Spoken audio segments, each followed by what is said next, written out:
Assalamualaikum warahmatullahi wabarakatuh. Innal hamdalillah nahmaduhu wa nasta'inuhu wa nastaghfiruh wa na'udzu billahi min shururi anfusina wa min sayyiati a'malina may yahdihillahu fala mudilla lahu wa may yudlil fala hadiya lahu.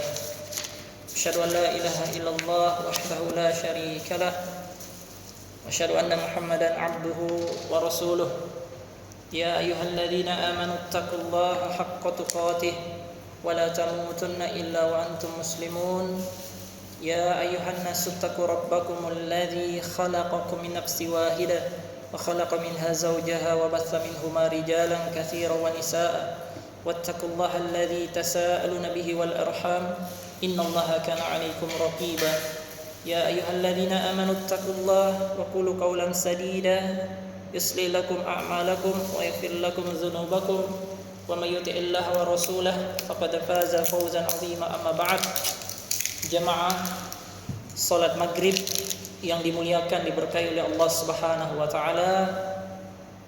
Pertama sekali tentunya setelah kita memuji Allah, mengagungkan Allah Subhanahu wa taala, kembali kita bersyukur kepada Allah Jalla wa ala, di mana dialah Allah Subhanahu wa taala yang telah mengatur seluruh kehidupan kita.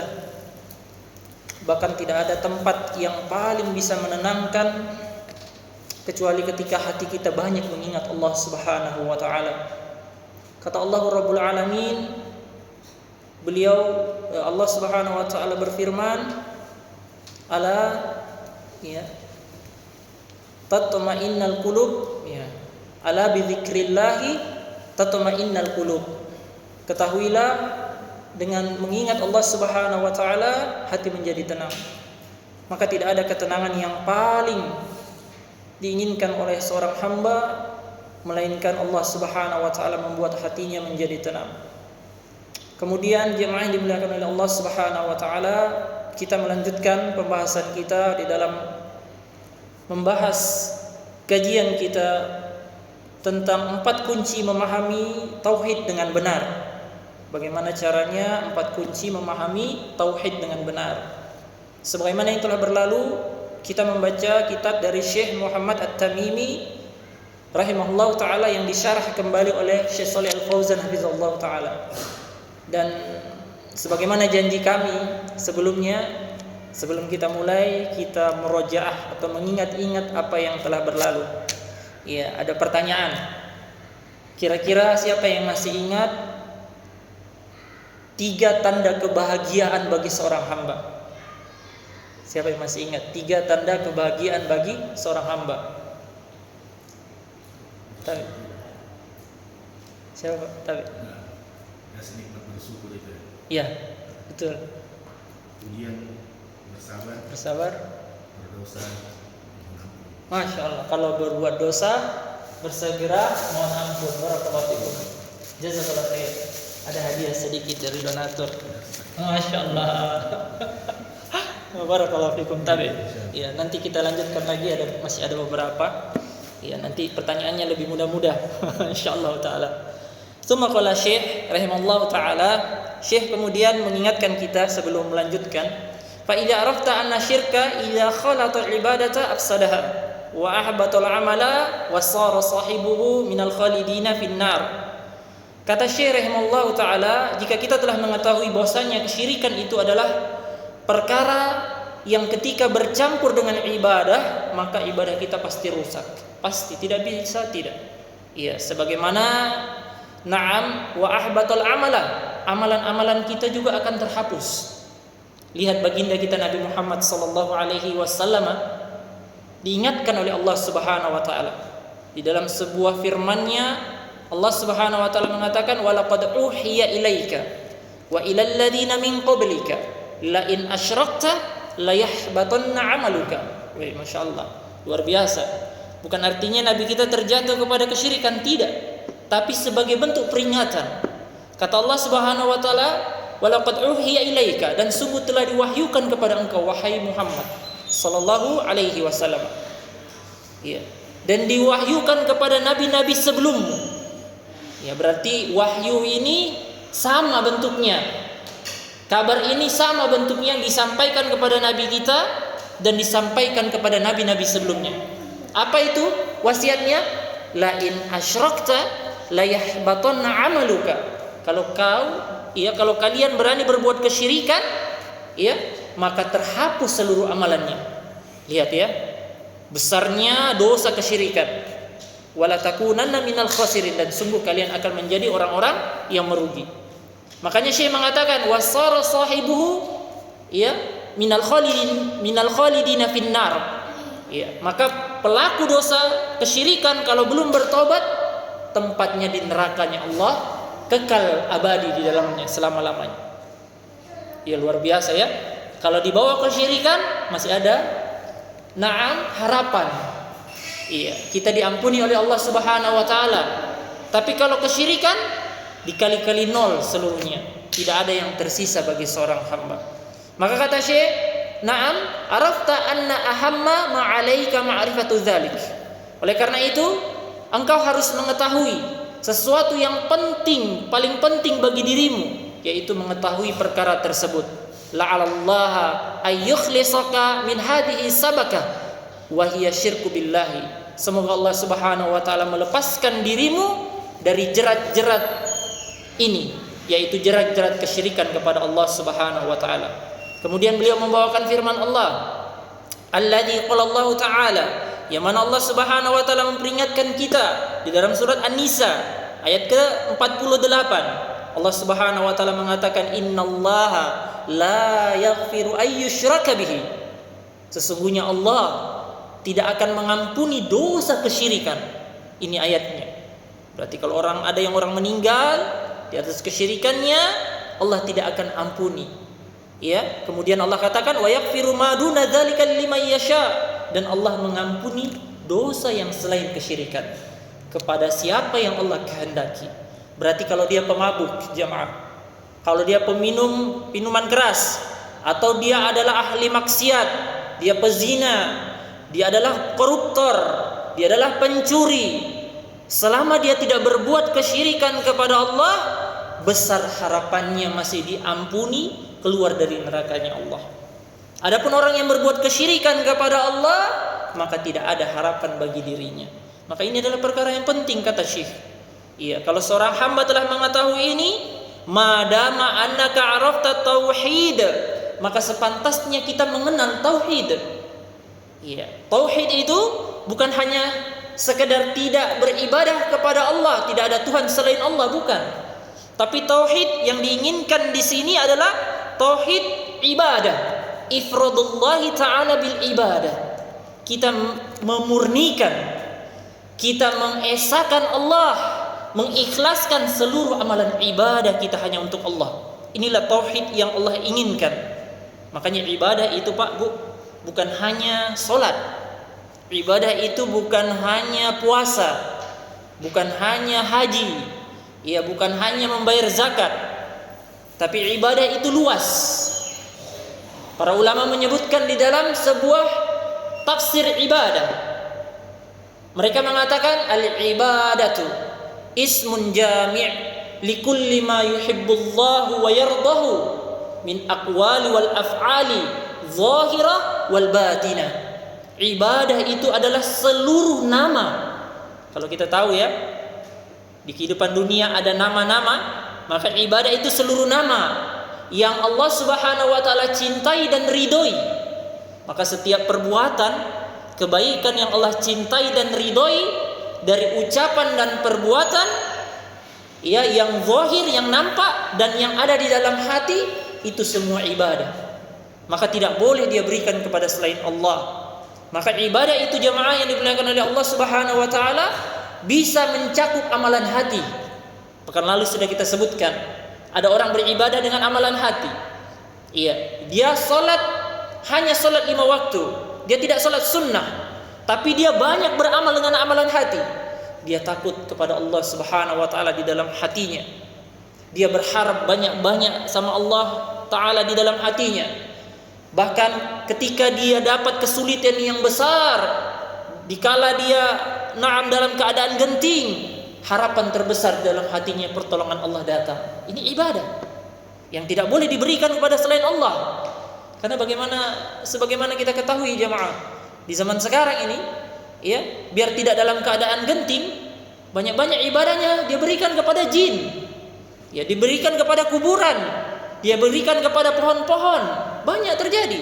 Ada orang mau pesta misalnya, ini adat, ya, adat di tempat kami juga di Medan, Sumatera Utara, begitu juga, hampir sama. Ketika mau acara, mau pesta, ya, kamar-kamar neneknya dia hiasi. Dia meyakini kalau tidak dibuat seperti itu, acaranya nanti tidak afdol, acaranya nanti ada musibah, katanya. Seakan-akan, ya, neneknya menentukan sebuah acara. Ini kesyirikan di jalan Allah Subhanahu wa taala. Allah tidak ridho. Yang memudahkan, ya, memberikan kemudahan itu Allah Subhanahu wa taala. Sementara mereka berkeyakinan kalau tidak dilakukan, ya, ditaruh sesajen, ya, ditaruh pulut hitam dan pulut putih kalau di Medan, apalagi namanya di sini itu. Kalau pulut hitam sama pulut putih ditaruh di bawah tempat tidur. Ini keyakinan. Nah, ini amalan hati. Keyakinan. Kapan keyakinan ini datang, dia lakukan, maka ini kesyirikan kepada Allah Subhanahu wa taala, dan Allah tidak ridho dengan perbuatan tersebut. Iya, Allah tidak ridho dengan perbuatan tersebut. Maka seorang hamba Allah Subhanahu wa taala meyakini bahwa kemudahan acara itu datangnya dari Allah. Iya, ketika hujan deras, iya, biasa kalau misalnya kita pesta takut hujan deras karena acaranya di lapangan terbuka. Dia panggil apa? Dia sewa apa? Dia sewa dukun. Supaya apa? Supaya tidak terjadi hujan. Iya, dia bersandar kepada dukun, padahal yang mengatur keadaan alam semesta ini Allah Subhanahu wa taala, nanti akan disebutkan. Bahkan orang-orang kafir juga mengakui hal tersebut.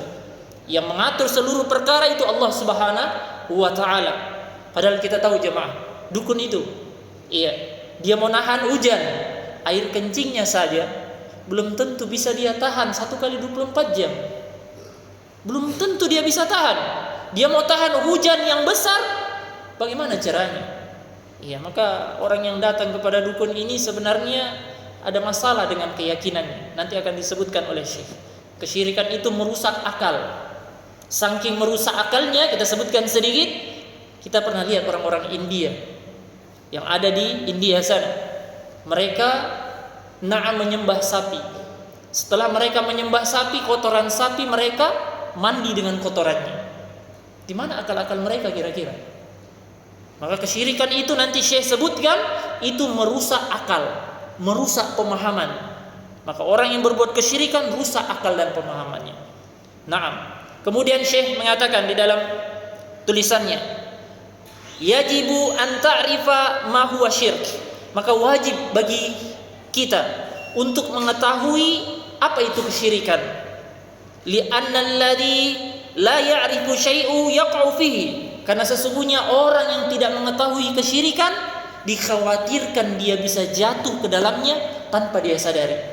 Dan ini banyak jemaah. Iya, apalagi kalau di zaman dulu itu, kalau ada kupu-kupu masuk di dalam rumah, wah, mau ada tamu ini. Iya kan? Betul atau tidak itu? Tidak betul. Nah, ini keyakinan. Kalau kita tidak belajar tentang tatayur, menganggap sesuatu itu sial, ya, menganggap sebab yang bukan sebab menjadi sebab, maka ini kesyirikan. Nabi katakan, at-tiyaratu asyirk. Tiarah itu kesyirikan. Ya, apalagi menganggap burung hantu, bunyi burung hantu. Kuk kuk kuk. Biasa dia bilang apa? Ada yang meninggal ini. Ada yang meninggal. Ini berarti apa? Dia menganggap burung hantu itu sial. Padahal bukan burung hantu yang membawa kematian. Ajalnya. Nah, ini kata Syekh, maka seorang hamba itu harus mengetahui kesyirikan agar supaya dia tidak jatuh kepada hal tersebut. Fala budda annaka ta'rifu anwa asyirk min ajli an tatajannabaha. Dan dia harus mengetahui segala bentuk kesyirikan kepada Allah Subhanahu wa taala agar dia bisa menjauhinya. Jemaah, saya bertanya sama kita seluruhnya. Ketika kita cintai wanita, kita mau menikahinya, kita harus mengetahui, mengenal dirinya. Apa-apa yang dia suka dan apa-apa yang dia tidak suka. Betul tidak jemaah? Bagaimana lagi kalau dengan Allah Subhanahu wa taala? Allah yang menciptakan kita, yang memberikan segala permintaan kita, mengatur urusan kita, menghidupkan, mematikan, bahkan menolong kita kelak. Yang tidak ada penolong pada saat itu. Yaumala malu wala banun illa man atallaha biqalbin salim. Yang mana kata Allah, tidak berguna harta dan anak-anak kalian pada saat itu, kecuali yang datang kepada Allah dengan hati yang salim, hati yang selamat dari kesyirikan. Maka kalau kita mencari apa yang disuka dari orang yang kita cintai di kehidupan dunia, kita menjauhi apa yang dia benci, terlebih lagi kita harus mencari tahu apa yang Allah cintai, apa yang Allah Subhanahu wa taala benci, yang Allah Subhanahu wa taala tidak suka. Bahkan Allah katakan di dalam Al-Qur'an, inna syirka la zulmun azim. Sesungguhnya kesyirikan ini, kata Allah, adalah kezaliman yang paling besar, yang Allah paling benci. Tidak ada ampun orang-orang yang berbuat kesyirikan. Maka kita harus tahu agar kita bisa menjauhinya. Li'annallaha hadzara minasyirki. Wa qala Allah azza wa jalla, innallaha la yaghfiru ayyushraka bihi wa yaghfiru ma duna dzalika liman yasha. Karena sesungguhnya Allah telah memberikan peringatan kepada kita. Ini peringatan ayatnya, jemaah. Allah telah memberikan peringatan tentang kesyirikan. Sesungguhnya Allah tidak akan mengampuni orang yang meninggal yang mati di atas kesyirikan, dan Allah mengampuni dosa yang selain itu kepada siapa yang Allah kehendaki. Ini peringatan, kata Syekh. Fahada asyirkul ladzi hada khataruhu. Maka kesyirikan ini yang kita ketahui sekarang adalah perkara yang sangat berbahaya. Ini adalah perkara yang sangat berbahaya. Wa huwa annahu yuhrimu minal jannah. Bahkan Syekh mengatakan, ya, orang yang berbuat kesyirikan itu diharamkan masuk ke dalam surganya Allah. Perhatikan jemaah. Padahal kita sholat, ya, kita beribadah, yang kita harapkan dua. Yang pertama, kita mengharapkan balasan dari Allah. Yang kedua, kita khawatir dengan amalan kita diikuti dengan cinta kepada Allah. Sementara orang yang berbuat kesyirikan, banyak pun amalannya, tidak akan bisa masuk ke dalam surga. Kemarin sudah kita sebutkan, ya. Kata Allah Subhanahu wa taala, wa qadimna ila ma'amilu min amalin faja'alnahu haba'an mansura. Kata Allah, kelak kami akan tampakkan seluruh amalannya, kemudian kami jadikan debu yang berterbangan. Artinya tidak ada. Di ayat ini Allah Subhanahu wa taala katakan, innahu may yusyrik billah faqad harramallahu alaihil jannah. Siapa yang berbuat kesyirikan kepada Allah, Allah akan haramkan, ya, surga dari dirinya. Wa ma'wahun nar, tempat kembalinya neraka. Wa ma lidzalimina min nasir, kata Allah Subhanahu wa taala. Maka tidak ada penolong bagi orang-orang yang berbuat kezaliman, yaitu kesyirikan kepada Allah Subhanahu wa taala. Kemudian kata Syekh, wa yuhrimu minal maghfirah. Dia tidak akan diberikan ampun. Iya, padahal kita tahu, ya, sesungguhnya Allah Subhanahu wa taala Maha Pengampun. Tapi kalau kesyirikan itu tidak akan Allah ampuni. Sebagaimana tadi ayatnya, innallaha la yaghfiru ayyushraka bihi. Sesungguhnya Allah tidak akan mengampuni dosa yang berbuat kesyirikan. Idzan, kalau begitu jemaah yang dimuliakan oleh Allah Subhanahu wa taala, hadza khatarun azimun. Ini adalah perkara yang sangat mengerikan, sangat berbahaya bagi kita. Yajibu 'alaika an ta'rifahu qabla ayyi khatarin. Maka sepantasnya bagi kita, wajib bagi kita untuk engkau mengetahui sebelum bahaya-bahaya yang lain. Iya, sebelum kita mengetahui bahayanya dosa mabuk, sebelum kita mengetahui bahayanya dosa zina, sebelum kita mengetahui bahayanya dosa koruptor, hendaklah yang paling kita khawatirkan adalah bahaya dari kesyirikan. Kenapa? Kesyirikan ini kekal. Adapun pencuri, pemabuk, pezina, itu di bawah kesyirikan dosanya, maka masih ada maduna dzalika liman yasha, kata Allah. Masih ada harapan. Allah memberikan ampunan, masih ada harapan. Allah lihat hatinya, apakah dia berbuat kesyirikan atau tidak. Iya, bukan artinya kita jemaah, oh enggak apa-apa ji berarti merampok. Iya, enggak apa-apa, tidak. Nanti ada pembahasannya juga. Karena orang yang berbuat maksiat itu akan naqisul iman, akan berkurang keimanannya. Setiap maksiat yang dia lakukan itu akan berkurang keimanannya. Maka Ahlus Sunnah wal Jamaah menetapkan al-imanu yazidu wa yankusu. Keimanan seorang hamba itu naik dan turun. Betul tidak jemaah? Keimanan kita naik dan turun. Iya, yazidu wa yankus. Yazidu bit ta'ah wa yankusu bil maksiyah. Dia akan naik, meningkat, meninggi keimanan seorang hamba ketika diiringi dengan ketaatan kepada Allah. Wa yanqusu bil ma'siyah, dan dia akan turun terus ketika dia melakukan kemaksiatan kepada Allah Subhanahu wa taala. Maka kita sudah bisa banding-banding. Ketika kita berbuat maksiat, keimanan kita melemah. Satu maksiat melemahkan keimanan. Begitu juga. Iya, bukan artinya kita enggak apa-apa jangan mencuri, yang penting tidak berbuat syirik. Enggak, jemaah. Iya, karena bahaya kalau kurang terus keimanan seorang hamba, bahaya. Dia dalam bahaya, dia tidak akan bersemangat beribadah kepada Allah. Ini ancaman. Naam. Kemudian kata Syekh, li'anna syirka dollat fihi afhamun wa uqulun, karena sesungguhnya kesyirikan itu sesat pemahaman-pemahaman mereka. Orang yang membuat kesyirikan, ia rusak akal-akalnya, jemaah. Rusak tidak, jemaah? Tadi sudah kita sebutkan orang-orang India. Kalau kita lihat di YouTube, yang mereka sembah adalah monyet. Lihat monyet yang mereka sembah. Iya. Ada juga monyetnya, ia garuk kepalanya sampai berdarah. Lihat, dia bilang Tuhan, tapi berbuat zalim kepada dirinya. Dia sembah sapi. Kotoran sapi, dia mandi dengan kotoran sapi. Bahkan di Jawa kita melihat ada sapi yang diagungkan. Iya, setiap tanggal berapa, bulan berapa, ini sapi diagungkan. Kotorannya mereka perebutkan. Jamaah. Padahal yang memperebutkan ini adalah orang yang S1, S2, bahkan mereka adalah seorang profesor. Maka orang yang berbuat kesyirikan ini, yang rusak itu adalah pemahamannya, akalnya. Dia tidak akan bisa melihat kebenaran. Sebagaimana orang yang lepas dari kesyirikan, Allah jaga mereka, Allah tuntun mereka. Allah katakan di surah An-Naml ayat ke-82. Perhatikan, lihat nanti Al-Qur'annya. Surah An-Naml, ini pegang-pegang baik-baik. Kata Allah Subhanahu wa taala, "Alladzina amanu wa lam yalbithu imanahum bidzulmin, ulaika lahumul amn wa hum muhtadun." Kata Allah, orang-orang yang beriman kepada Allah, wa lam yalbisu imanahum bidzulmin, yang mereka tidak mencampurkan keimanannya dengan kezaliman. Kezaliman di sini artinya kesyirikan kepada Allah. Dia tidak campur. Dia beriman. Kalau pendosa, iya dia pendosa. Setiap kita pendosa. Iya. Maka orang yang berdosa itu segera bertobat, tapi tidak jatuh kepada kesyirikan. Maka orang yang tidak mencampurkan keimanan dengan kesyirikan, ulaika lahumul amn. Kata Allah Subhanahu wa taala, mereka lah yang diberikan keamanan oleh Allah, dijaga betul dari mahara bahaya, penjagaan di atas tatkala sakratul maut.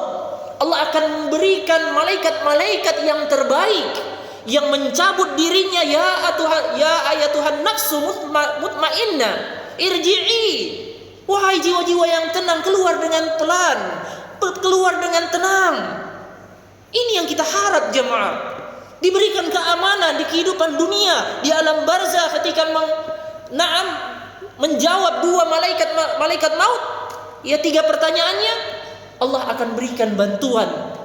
Ketika kita berada di yaumul qiyamah, di hari kebangkitan, Allah yang berikan keamanan. Wahum muhtadun, kata Allah, dan mereka lah yang Allah berikan petunjuk. Ini luar biasa. Maka kata para ulama, lawannya dari ayat ini, orang yang berbuat kesyirikan kepada Allah, Allah tidak akan berikan keamanan. Allah Subhanahu wa taala tidak akan berikan mereka pemahaman, petunjuk, tidak. Makanya lihat, akal mereka rusak. Betapa banyak orang-orang yang meyakini foto-foto jamaah memberikan berkah. Foto, ya, banyak ini zaman sekarang itu ya. Dia pasang foto biar supaya berkah rumahnya. Bagaimana caranya foto bisa jadi berkah, jamaah? Berkah itu tatkala kita sholat di rumah, mengaji di rumah. Kata Nabi sallallahu alaihi wasallam, sesungguhnya rumah yang tidak dibacakan Al-Quran di dalamnya, seakan-akan rumah itu seperti kuburan, kata Nabi sallallahu alaihi wasallam. Perhatikan, berarti berkah itu ada di mana? Baca Al-Quran, salat sunnah di rumah, berzikir di rumah, bukan foto. Maka ini kan kekeliruan yang besar, yang besar. Kemudian Syekh mengatakan kepada kita, na'am lina'rifa ma huwa syirku minal kitabi was sunnati, agar kita mengetahui tentang kesyirikan itu dari Al-Quran dan Sunnah. Kita baca Al-Quran, kita baca Sunnahnya Nabi. Allahu ma hadzara min syai'in illa yubayyinuhu. Allah itu memperingatkan sesuatu, jemaah. Bukan Allah Subhanahu wa taala tinggalkan begitu saja, tidak. Tapi Allah memberikan peringatan sesuatu, Allah Subhanahu wa taala jelaskan. Sebagaimana kata Syekh, na'am bal bayyanahu fil Qur'anil azim wa bayyanahu ar-Rasul sallallahu alaihi wasallam fi sunnah. Sebagaimana Allah telah terangkan di dalam Al-Qur'an yang mulia dan Nabi sallallahu alaihi wasallam pun telah terangkan. Lihat ya. Allah Subhanahu wa taala mengatakan yaumul qiyamah. Naam. Ya ibna Adam, law ataitani biqurabi khotoya ya ibna Adam law ataitani bil ardi khotoya thumma la atiya thumma la tusyriku bi syai'an la atiyannahum biqurabil maghfirah. Kata Allah Subhanahu wa taala untuk orang yang tidak berbuat kesyirikan, wahai anak cucu Adam, seandainya kalian datang kelak di hari kiamat dengan membawa dosa sepenuh bumi, tsumma la ataitani la tusyriku bihi syai'a, kemudian kalian tidak berbuat kesyirikan sedikit pun denganku, kata Allah Subhanahu wa taala, maka aku akan datang kepada kalian dengan ampunan sepenuh bumi. Ini untuk siapa? Untuk orang yang tidak berbuat kesyirikan kepada Allah Subhanahu wa taala. Maka kata Syekh rahimahullah taala, bayanan syafi'an, fa idza aradna an ta'rifa ma huwa syirku narju ilal kitabi was sunnah hatta na'rifa syirk. Kalau kita ingin mengetahui apa itu kesyirikan, maka hendaklah kita kembali kepada Al-Qur'an dan Sunnah. Ini pegangan kita jemaah. Tidak ada pegangan kita yang lain kecuali Al-Quran dan Sunnah sampai kita mengetahui apa itu kesyirikan. Wala narjiu ila qawli fulanin wa hadha sayati, dan jangan kita kembali kepada ucapan orang. Karena orang mengatakan enggak apa-apa ji. Buat begini enggak apa-apa ji. Ini sudah biasa turun temurun katanya. Jangan. Tapi kita kembali kepada Al-Quran dan Sunnah. Boleh atau tidak perbuatan itu? Maka Syekh menjelaskan kepada kita, oleh karena itu pantaslah wadzalika bima'rifati arba'i qawaidi dzakarahallahu ta'ala fi kitabih. Kita akan bahas 4 kaidah bagaimana cara mudah memahami tauhid kepada Allah Subhanahu wa taala. Yang pertama kata Syekh, ini kaidah yang pertama, al-qaidul ula an ta'lama anna al-kuffara alladzina qatalahum Rasulullah sallallahu alaihi wasallam muqirruna bi anna Allah ta'ala huwal khaliqu al-mudabbiru wa anna dzalika lam yudkhilhum fil islami wa dalilu qauluhu ta'ala. Kata Syekh rahimahullah ta'ala, sepantasnya kita mengetahui bahwasanya orang-orang kafir yang terdahulu jemaah, orang kafir terdahulu di zamannya Nabi sallallahu alaihi wasallam yang Nabi perangi mereka, mukirruna bi anna Allah ta'ala huwal khaliqul al-mudabbir. Mereka meyakini bahwa Allah lah yang menciptakan ini. Mereka meyakini Allah lah yang mengatur semua urusan. Bersama dengan itu, wa anna dzalika lam yudkhilhum fil Islam. Keyakinan mereka tidak memasukkan ke dalam Islam. Ternyata jemaah, keyakinan kalau hanya pada sebatas Allah yang mencipta, Allah yang mengatur, Allah yang menghidupkan, Allah yang memberikan rezeki, ini buktinya kata Syekh lam yudkhilhum fil Islam. Tidak dia bisa masuk ke dalam Islam dengan keyakinan ini. Apa buktinya? Nabi tetap perangi pada zaman dulu. Makanya ada sebuah hadis di dalam hadis yang sahih, tatkala Nabi sallallahu alaihi wasallam menyeru Bani Israel pada saat itu, ya Bani Israel, qul la ilaha illallah. Wahai Bani Israel, katakan la ilaha illallah. Bani Israel tahu jemaah, la ilaha illallah maknanya itu la ma'budu bihaqqin illallah. Tidak ada yang paling berhak diserahkan ibadah kecuali hanya kepada Allah. Artinya keyakinan mereka yang banyak mereka keyakinannya jemaah. Kalau mau keluar rumah, mereka terbangkan burung. Mau pergi berdagang, mereka terbangkan dulu burung. Kalau burungnya ke arah kanan, berarti mereka keluar. Karena keyakinannya akan berhasil dagangannya. Kalau burungnya ke arah kiri, mereka tidak jadi pergi keluar. Ini keyakinan. Kemudian kalau mereka mau pergi lagi, mereka memohon izin dulu dengan patung-patungnya. Mereka tetap yakin Allah yang mencipta, Allah yang memberi rezeki. Tapi mereka beribadah dengan patung ini, mereka minta izin. Biar supaya perjalanannya lancar dan sebagainya. Kalau dia mengucapkan la ilaha illallah, maka dia harus tinggalkan ini sembahan. Dia harus tinggalkan burung keyakinannya tadi. Maka apa kata Allah Subhanahu wa taala di dalam Al-Qur'an? Yang Allah Subhanahu wa taala kabarkan di dalam surat Naam As-Sad, di surat Sad ayat ke-5. Jawaban orang-orang kafir Quraisy pada saat itu tatkala Nabi mengajak mereka la ilaha illallah, mereka mengatakan aja'ala hali'ata ilahan wahidan? Apakah Muhammad ini ingin menjadikan keyakinan-keyakinan kami yang banyak ini satu saja? Kemudian beliau mengatakan inna hadzal syai'un ujab. Ini ucapan yang sangat mengherankan. Adat tradisi kita itu sudah dari dulu meyakini ini. Kalau mau keluar rumah kita terbangkan burung dulu. Kalau mau pergi izin dulu dengan patung-patungnya. Kalau misalnya ada apa-apa dia tanya dulu dengan jimat-jimatnya. Ini kebiasaan mereka. Ini Muhammad. Kenapa dia ingin menjadikan sembahan-sembahan yang banyak, keyakinan yang banyak satu saja? Maka mereka tidak mau, jemaah. Mereka mengatakan Nabi SAW adalah tukang sihir. Mereka mengatakan Nabi SAW orang gila. Kenapa? Nabi mengajak kepada tauhid. Ini perkara yang berat sampai sekarang, jemaah. Sampai sekarang. Lihat adat istiadat.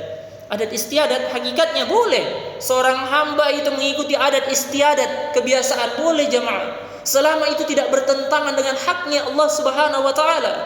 Bayangkan, ada orang yang mau menikah, sebagaimana tadi tadi satu saja contohnya, neneknya katanya mau datang. Neneknya mau datang. Jadi dia hiasi kamarnya. Ini keyakinan yang batil. Orang yang telah meninggal itu tidak akan ruhnya gentayangan, tidak ada. Di surah Al-Mu'minun 99 100 Allah katakan. Allah katakan apa? Allah Subhanahu wa taala katakan tempat mereka di alam barzah, pemisah antara kehidupan dunia dan akhirat, tidak mungkin pergi-pergi. Mereka jadikan ini keyakinan. Belum lagi keyakinan yang lain. Keyakinannya yang lain banyak, jemaah. Motong sembahan, motong sembelihan untuk neneknya. Dia potong bismillahi. Dia pakai nama bismillah, jemaah. Tapi dia ikutkan juga nama neneknya, Poniem atau nenek siapa pula. Dia ikutkan. Maka ini kesyirikan kepada Allah Subhanahu wa taala. Padahal kalau dia salat dia baca inna sholati wa nusuki wa mahyaya wa mamati lillahi rabbil alamin.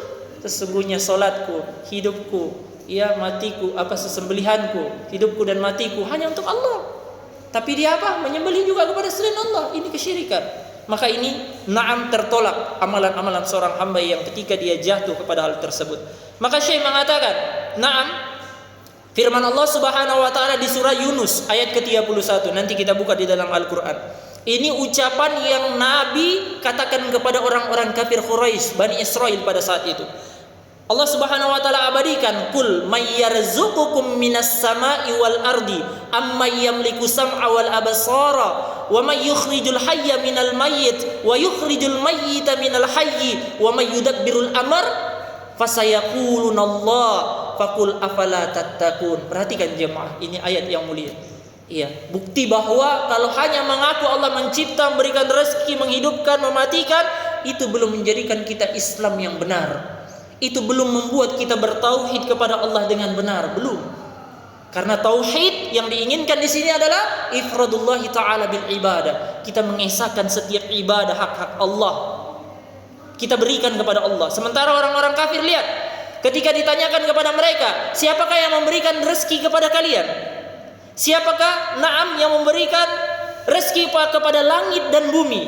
Siapakah yang memiliki pendengaran, penglihatan? Wa may yukhrijul hayya minal mayyit. Siapakah yang menghidupkan setelah mematikan? Wa may yukhrijul mayyita minal hayy. Siapakah kata Allah Subhanahu wa taala yang mematikan kemudian menghidupkan kembali? Wa may yudabbirul amr. Siapakah yang mengatur urusan-urusan tersebut? Fasayaquluna Allah. Serentak mereka mengatakan fasayaquluna Allah. Allah yang melakukan hal tersebut. Kalau hanya tauhid, hanya sebatas ini, lihat, Nabi tidak katakan afala tattaqun. Kenapa kalian tidak mau bertakwa kepada Allah? Pasti Nabi tidak akan katakan ini. Tapi Nabi katakan kepada mereka, kenapa kalian tidak bertakwa kepada Allah? Yang artinya apa? Kenapa kalian tidak meninggalkan keyakinan-keyakinan kalian? Kenapa kalian tidak yakini tinggalkan semua sembahan-sembahan itu? Kalian bersihkan, murnikan hanya untuk Allah. Nah, ini bantahan untuk mereka. Maka Syekh Shalih Al-Fauzan hafizahullah taala mengatakan, wa anna ta'rifa anna al-kuffara alladziina qatalahum Rasulullah sallallahu alaihi wasallam kanu mukirrina bi tauhidir rububiyah. Bahwasanya engkau mengetahui orang-orang kafir yang Nabi perangi di masa dahulu, mereka meyakini tauhid rububiyah. Apa itu tauhid rububiyah jemaah? Meyakini Allah yang mencipta, Allah yang memberikan rezeki, Allah yang menghidupkan, Allah yang mematikan. Iya. Naam, ini hanya sebatas tauhid rububiyah. Tapi Nabi tetap perangi mereka. Bal laisa hunaka ahadun asyraka. Kemudian Syekh mengatakan, afwan, wa ma'adzalika iqraruhum bi tauhidi rububiyah lam yudkhilhum fil Islam. Bersamaan dengan keyakinan mereka dengan tauhid ini tidak memasukkan mereka ke dalam Islam. Jadi jamaah yang dimuliakan oleh Allah Subhanahu wa taala, Allah menerangkan kepada kita di dalam surat Maryam ayat ke-65. Perhatikan, bukan nanti Al-Qur'annya, tentang pembahasan tauhid ini. Iya, karena ada juga yang membahas ini kelompok, ada yang membagi-bagi tauhid. Yang membagi tauhid itu bukan kita jemaah, Allah Subhanahu wa taala. Lihat firman Allah di surat Maryam ayat ke-65. Allah Subhanahu wa taala katakan, Rabbus samawati wal ardi wa ma bainahuma. Dialah Allah Subhanahu wa taala Rabb langit dan bumi. Dialah Allah yang mengatur langit dan bumi dan apa yang ada di antara keduanya. Ini tauhid apa? Rububiyah. Allah yang mengatur. Kemudian Allah Subhanahu wa taala katakan, wa'budhu, na'am, wa'budhu wastabir li ibadatihi. Ya, beribadahlah hanya kepada Allah, bersabarlah di dalam ibadah tersebut. Ini tauhid apa? Tauhid ibadah. Allah Subhanahu wa taala katakan. Kemudian tauhid yang terakhir tentang nama-nama dan sifat. Hal ta'lamu lahu samiyya? Iya, apakah kalian mengetahui ada yang sama dengan Allah? Ini nama-nama dan sifatnya Allah Subhanahu wa taala. Maka yang membagi tauhid itu Allah Subhanahu wa taala sendiri. Ini firman-Nya yang sangat jelas. Iya. Makanya orang yang hanya pengakuannya di dalam tauhid rububiyah itu tidak memasukkan dia ke dalam Islam dengan benar. Fadalla anna hadza tauhid, fadalla ala anna tauhida laisa huwa iqraru bi rububiyyati faqat. Iya. Dari sini kita ketahui bahwasanya tauhid rububiyah itu tidak cukup bagi seorang hamba. Naam, bukan hanya tauhid rububiyah, wa anna syirka laisa huwa syirku fi rububiyyati faqat. Bahwasanya kesyirikan yang terjadi itu bukan hanya kesyirikan yang terjadi pada rububiyah Allah. Iya, bukan pada rububiyah Allah, karena semua yakin. Bahkan jamaah, saya pernah bertanya kepada teman yang orang Nasoro. Ketika kita bincang-bincang permasalahan kerja, permasalahan rezeki, serentak kita bertanya kepada dirinya, kira-kira siapa yang memudahkan ini urusan kita? Siapa yang beri rezeki kita? Mereka katakan Allah. Mereka juga meyakini jemaah bahwa yang memudahkan urusan mereka, yang memberi rezeki Allah. Tapi mereka syirik dalam apa? Ibadah. Inilah yang kita maksud. Apa yang mereka syirikan? Mereka mengatakan, ya Allah itu satu dari yang tiga, tiga dari yang satu. Allah itu Naam, Roh Kudus, apalagi? Roh Bapa, atau siapa lagi? Allah itu sendiri. Ya, dari Allah, dari tiga, dari yang satu atau yang tiga. Mereka syirik di dalam ibadah ini jemaah. Mereka tidak syirik dalam rububiyah. Mereka yakin itu Allah yang memudahkan dan memberikan rezeki kepada mereka. Maka perhatikan ini kata Syekh. Maka sesungguhnya yang diinginkan dari Islam yang benar bukan hanya tauhid rububiyah, tapi tauhid ibadah. Bal laisa hunaka ahadun asyraka fi rububiyyati ila tawadun minal khalqi. Bahkan kata Syekh rahimahullah taala, hanya sedikit orang-orang yang berbuat kesyirikan dari syirik rububiyah ini. Wa illa kullul umami tukirru bi tauhid rububiyah, dan hampir semua umat itu meyakini tauhid rububiyah. Tauhid rububiyah. Kemudian Syekh mengatakan, fala ahada minal khalqi idda'a anna hunaka ahadan yakhluqu ma'allahi ta'ala. Hampir tidak ada semua manusia jemaah. Kalau kita tanya kepada mereka, adakah yang mencipta bersama Allah? Kalau kita tanya kepada manusia jemaah, apapun agamanya misalnya, kita tanya, adakah yang mencipta bersama Allah? Iya. Kata Syekh, hampir tidak ada mereka mengatakan ada yang mencipta bersama Allah. Tidak ada. Yarzuqu ma'allah. Adakah yang memberi rezeki selain Allah? Tidak ada. Iya, hampir semua mereka mengatakan hal tersebut. Yuhyi wa yumit, yang menghidupkan, yang mematikan. Adakah? Tidak ada. Iya, bal musyrikuna mukirruna bi anna Allah huwal khaliq. Bahkan orang-orang musyrik terdahulu mereka meyakini Allah lah yang mencipta. Allah Subhanahu wa taala memberi rezeki dan Allah Subhanahu wa taala menghidupkan, mematikan, mengatur seluruh urusan. Firman Allah Subhanahu wa taala surat Luqman, nanti kita buka lagi. Jadi banyak ini bantahannya jemaah. Di surat Luqman Allah Subhanahu wa taala mengatakan, "Wala in sa'altahum man khalaqas samawati wal ard la yaquluna Allah."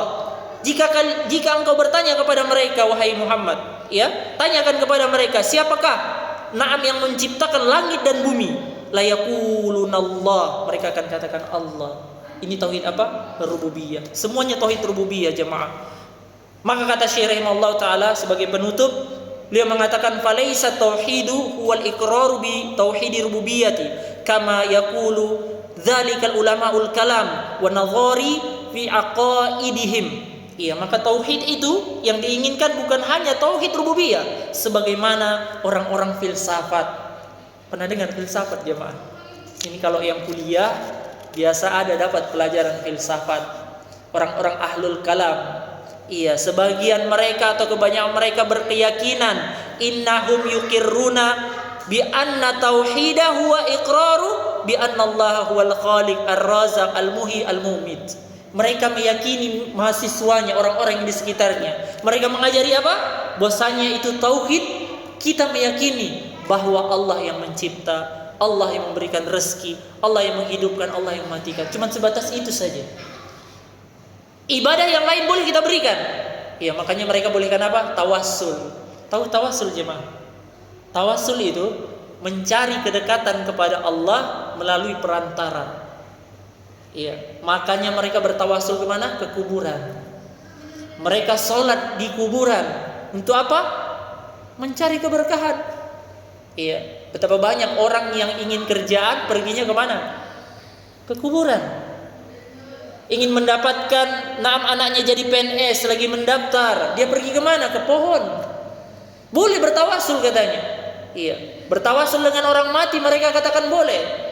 Karena ini orang soleh ini di dalamnya nanti akan disebutkan perkara kaidah yang kedua. Kalau kaidah yang pertama, tauhid rububiyah tidak memasukkan seorang kepada Islam yang benar. Iya, nanti bagian yang kedua, mereka meyakini tawassul itu bukan kesyirikan. Padahal tawassul itu kesyirikan. Ada sebuah kisah ya, diriwayatkan dari seorang sahabat radhiyallahu anhu. Tatkala terjadi kekeringan jemaah, kekeringan luar biasa, kering sekali. Terjadi hewan-hewan mati, tumbuhan tidak tumbuh, maka sahabat itu datang kepada Nabi sallallahu alaihi wasallam berkata, "Ya Rasulullah, ya ud'ullah yughithna." Mintakanlah kepada Allah, ya sungguh ini tanaman-tanaman kami telah mati. Jalanan-jalanan telah hancur, kekeringan. Mintakanlah kepada Allah agar diturunkan hujan. Lihat ya, Nabi masih hidup jemaah. Iya, jadi tawassul itu boleh bagi orang yang hidup dan dia mampu. Artinya orang yang soleh, orang yang memang kita ketahui kesolehannya. Para sahabat datang kepada Nabi untuk bertawassul. Ini tawassul namanya jemaah. Meminta kepada orang, minta kepada makhluk untuk permohonan kepada Allah Subhanahu wa taala. Lihat ketika Nabi telah meninggal. Apakah para sahabat datang ke kuburannya Nabi? Apakah mereka datang kepada Nabi, "Ya Rasulullah, ya yad'ullah yughithna"? Lah. Mereka tidak datang ke kuburannya Nabi. Mereka bertawassul kepada siapa? Kepada seorang sahabat yang tadi meminta kepada Nabi. Datanglah kalian ke sana, kata Abu Bakar radhiyallahu anhu. Datanglah kepada kalian ke sana. Mintalah dia berdoa kepada Allah. Maka dia pun berdoa kepada Allah agar minta diturunkan hujan. Di sini pelajaran yang besar, bahwa kita tidak boleh bertawassul dengan orang yang telah meninggal. Kenapa? Orang yang telah meninggal itu butuh didoakan jemaah. Bukan kita yang minta doa. Makanya kalau kita masuk ke dalam kuburan, siapa yang tahu doanya? Saya kasih hadiah ini, ada hadiahnya, insyaallah. Ya, kalau kita masuk dalam kuburan, kita dituntunkan oleh Nabi sallallahu alaihi wasallam berdoa. Assalamu alayka ya ahlad diyar minal mu'minina wal muslimin. Ya, nih kita mengucapkan salam kepada siapa? Ahlul kubur. Ya. Kemudian, As'alullaha lana wa lakum al-afiyah. Aku memohon kepada Allah keselamatan untuk kami dan untuk kalian. Artinya siapa yang butuh keselamatan di sini jemaah? Kita minta sama dia atau kita yang mendoakan dia jemaah? Kita yang doakan dia. Iya, karena Nabi katakan apa? As'alullaha lana wa lakum al-afiyah. Aku memohon kepada Allah keselamatan untuk kami dan untuk kalian. Iya, wa anna insyaallah lalahikun, dan sesungguhnya kami insyaallah juga akan masuk bersama kalian ke dalam. Nah, ini mengisyaratkan kepada kita bahwa ketika kita ke kuburan, kita mendoakan mereka, bukan kita minta, wahai orang di dalam kubur, saya mau pergi kerja ini, mau melamar, selamatkan, mudah-mudahan saya lolos dia. Bukan jemaah, ini salah. Iya, mereka yang butuh doa. Jadi mereka yang didoakan, bukan na'am kita yang meminta doa kepada mereka. Karena Nabi ajarkan kita seperti itu. Kemudian kata Syekh rahimahullah taala, na'am fa innahum yukirruna bi anna tauhida huwa iqraru ya bi anna Allah huwal khaliqu ar-raziqu al-muhyi al-mumit. Ini ucapan siapa tadi? Ahlul kalam. Fa yaqulu, mereka mengatakan wahidun fi dzati la qasimalah. Allah Subhanahu wa taala satu dalam zatnya, tidak ada pembagiannya. Ini tauhid menurut mereka. Kemudian apa lagi? Wahidun fi sifati la syabihalah.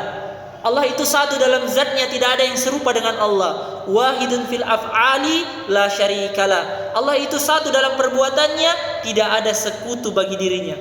Hadza huwa tauhidur rububiyah, kata Syekh Shalih Al-Fauzan. Ini hanya sebatas tauhid rububiyah, bukan tauhid uluhiyah, bukan tauhid ibadah. Kenapa? Kalau orang hanya memikirkan ini, hanya membayangkan ini, berarti dia boleh berkeyakinan ia minta rezeki sama makhluk-makhluk yang tidak mampu dia memberikannya. Kalau hanya ini jamaah, iya. Kalau hanya ini, maka Syekh mengatakan, "Na'am, hadza huwa tauhid rububiyah. Irji'u ila ayyi kitabin min kitabi ulama'il kalam." Coba kalian kembali lihat kitab orang-orang filsafat, orang-orang ahli kalam. Mereka mengatakan, ya, tauhid tentang perkara ini. Tajiduhum la yakhrujuna an tauhidir rububiyah. Pembahasan mereka itu hanya sebatas tauhid rububiyah. Wa hadza laisa huwa tauhidu alladzi ba'atsallahu bihi rasul. Padahal ini adalah pembahasan yang bukan Allah inginkan dalam ibadah kita, la ilaha illallah kita. Kenapa? Lihat firman Allah ketika Allah mengatakan walaqad ba'atsna fi kulli ummatin rasulan ani ibudullah wajtanibut taghut. Dan ini keyakinan kita, para nabi dan para rasul ini tugas pertamanya, tugas pokoknya, semuanya sama. Yang berbeda apa? Syariatnya. Kemarin sudah kita bahas. Syariatnya beda-beda, salatnya, ya, cara taubatnya, na'am, ya, sujudnya. Sujud kalau di zaman dahulu boleh sujud sama manusia. Sebagaimana Mu'adz bin Jabal ketika na'am telah selesai perang datang kepada Nabi, beliau sujud kepada Nabi, mempraktekkan ibadah orang-orang yang dia kalahkan di medan perang. Lalu Nabi larang, seandainya ada yang boleh bersujud, kata Nabi, aku akan perintahkan wanita-wanita itu sujud kepada suaminya, tapi tidak boleh. Maka Nabi larang. Di zaman dahulu, iya, ada pada manusia di zamannya syariatnya boleh sujud kepada manusia, tapi di zamannya Nabi sudah tidak boleh. Maka kata Allah Subhanahu wa taala, sungguh kami telah mengutus untuk setiap umat itu seorang rasul. Tugasnya apa? Ani'budullah wajtanibut taghut. Ini tugasnya yang sangat jelas. Beribadah hanya kepada Allah, wajtanibut taghut. Jauhi taghut, keyakinan-keyakinan kepada selain Allah. Iya, sesuatu yang diibadahi berlebihan kepada Allah, ini jauhi. Nah, ini dia definisinya. Kemudian Syekh mengatakan kepada kita, na'am, wal iqraru bihadza wahdahu la yanfa'u sahibu. Kalau hanya berkeyakinan tentang tauhid rububiyah, tidak akan bermanfaat seseorang bagi pemiliknya. Li anna hadza aqarra bihil musyrikun wa sanadidul kafarah. Karena sesungguhnya keyakinan ini telah diyakini oleh orang-orang musyrik terdahulu dan pembesar-pembesar kaum Quraisy terdahulu. Wa lam yakhrijuhum minal kufri, dan tidak mengeluarkan mereka dari kekufuran dengan keyakinan ini. Wa lam yudkhilhum fil Islam, tidak memasukkan mereka ke dalam Islam. Fa hadza qalatun 'azimun. Maka ini adalah kesalahan besar dari kelompok tersebut. Faman i'taqada hadzal i'tiqadu au i'tiqada ma zada ala i'tiqadi Abil Jahl wa Abil Lahab. Kata Syekh rahimahullah taala, kalau kita cuma keyakinannya adalah tauhid rububiyah, ini sama keyakinan tak dengan Abu Jahal dan Abu Lahab. Tahu Abu Jahal, Abu Lahab jemaah? Pamannya Nabi yang memerangi Nabi, yang ketika Nabi sedang sujud ditaruh kotoran unta di atasnya, yang memang ingin membunuh Nabi, cuma dihalangi sama pamannya yang satu lagu, Abu Muthalib, dihalangi sama itu. Ini Abu Lahab dan Abu Jahal keyakinan apa? Tauhid rububiyah. Fahadha ghalatun azimun, ini kesalahan yang besar. Falladhi alaihi al-ana ba'dul musaqqifina wa takriru bi tauhid rububiyyati faqat. Dan kebanyakan orang-orang di masa sekarang yang mereka yakini hanyalah tauhid rububiyah saja. Wala yatatarrafuna ila tauhidi uluhiyah, mereka tidak sampai kepada tauhid ibadah. Wa hadza ghalatun azimun fi musamma tauhid, maka ini kekeliruan yang besar dari penamaan tauhid. Maka jemaah yang dimuliakan oleh Allah Subhanahu wa taala, inti yang pertama bahwa tidak cukup keyakinan kita bahwa Allah Subhanahu wa taala yang menghidupkan, mematikan, memberikan rezeki, mengatur urusan kita, tidak. Tapi yang paling penting adalah setiap amalan ibadah itu kita ikhlaskan untuk Allah. Setelah itu tidak ada keyakinan kita yakin dengan jin-jin memberikan manfaat kepada kita, yakin dengan dukun-dukun, yakin dengan orang-orang mati bisa bangkit lagi. Ya kan ada ya sinetronnya sekarang, bangkit dari kubur 2, bangkit dari kubur 3, banyak sekali bangkitnya. Ya, itu cerita-cerita yang khurafat, itu merusak keyakinan. Makanya jemaah, perbedaannya perhatikan ya, lihat. Anak-anak yang kita ajari nonton film-film seperti itu, dengan anak-anak yang tidak diajari nonton film begitu, rasa keberanian yang besar itu akan muncul dari orang-orang, anak-anak yang tidak dikasih nonton film seperti itu. Lihat, anak-anak yang tidak diajari nonton seperti itu, biar gelap, biar di jalan mana, mereka tidak ada keyakinan, ada setan, ada hantu, ada apa. Tapi orang-orang yang nonton film-film seperti itu dimasukin apa? Dimasuki kelemahan di dalam jiwanya, fitrahnya hilang. Karena Nabi nak katakan kullu mauludin yuladu alal fitrah. Setiap anak yang dilahirkan itu di atas fitrah yang benar, tauhid yang benar. Kemudian yang merubah mereka adalah kebiasaan orang-orang Yahudi, adalah kebiasaan orang-orang Nasara, yang merubah mereka adalah kedua orang tuanya.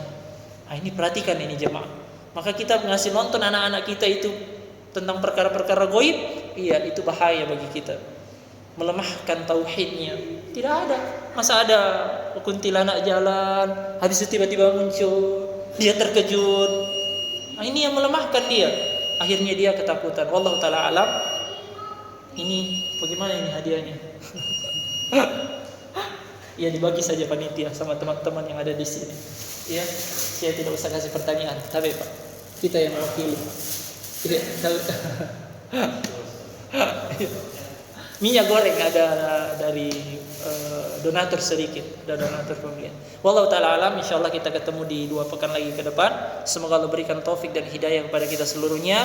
Kita berdoa kepada Allah, Rabbana taqabbal minna innaka antas samiul alim. Subhanakallahumma